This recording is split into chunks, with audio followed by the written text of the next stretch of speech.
Hi, Andrew Kramer here with Video Copilot.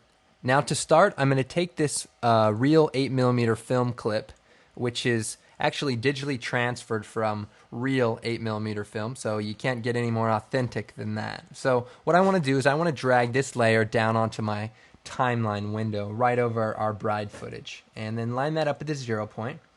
And the next thing I want to do is essentially key out this white area so that all the dust and dirt is basically overlaying our bride footage. Now to do that, we're going to change the transfer mode of this film layer. And to do that, we just click on this mode and we change it from normal to, for this particular case, multiply. So with that selected, we can see that immediately we're getting somewhere. The dust and scratches are right on top of our bride footage, and it's starting to look pretty good. But we want to take that a step further. So the next thing I want to do is make a new adjustment layer. So we go Layer, New Adjustment Layer.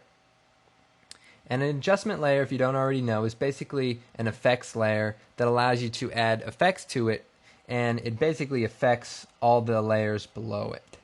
So let's go ahead and add a hue adjustment to this. So we'll go to Adjust, Hue and Saturation.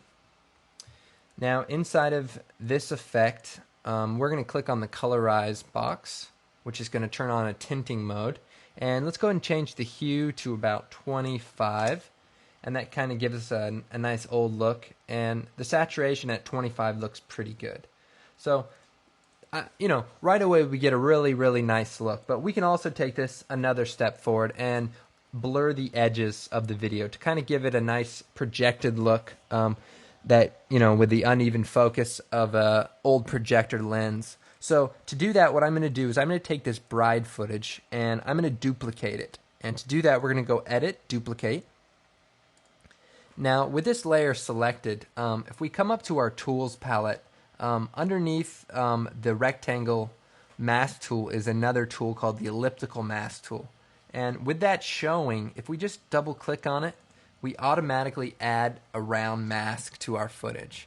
And that's exactly what we want to use. The next thing I'm going to do is with this bride footage selected, this second instance of the original bride footage, I'm going to add a fast blur. So we're going to go to Effects, Blur, Fast Blur. And we're going to make it, say, about 25. And let's go ahead and repeat the edge pixels so that our blur doesn't get cut off prematurely. And the next thing I want to do is I want to go into the mask properties for this layer. So if we bring down this little drop down arrow, we see masks here.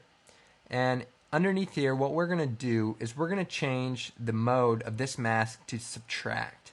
And so as you can see, that's basically taking away the middle part of this mask. Now, it's hard to see on the edges, but the edges are now being blurred out. So we'll go ahead and shut off the film layer for now, just so we can see what's going on. So as you see, the layers, the edges are pretty blurred out. But we want to make that a little bit more impactful. So what we're going to do is we're going to change the mask expansion into some negative values, and that's going to bring the layer in, as you can see, maybe to about right here or so. And then we're going to feather the edges of the mask so that we kind of get a gradual fade of the blur. And let's even change the expansion just a little bit, maybe about right there or so. So as you can see, we're kind of getting a nice blurred edges look. And you can use this technique for many other instances, but in this particular case, it really adds to the authenticity of this effect. Now let's go ahead and turn this real 8mm film layer back on. So now, as you can see, we have these really blurred edges, and we can even go back into this layer and boost the blurriness maybe to about 50. So that gives it a really nice look. So if you don't want to have these outer borders, what you can do is select the real 8mm film loop and just increase the scale of it. And that way you still get the nice dust and scratches, but instead of having that little vignette mask, depending on what you're doing.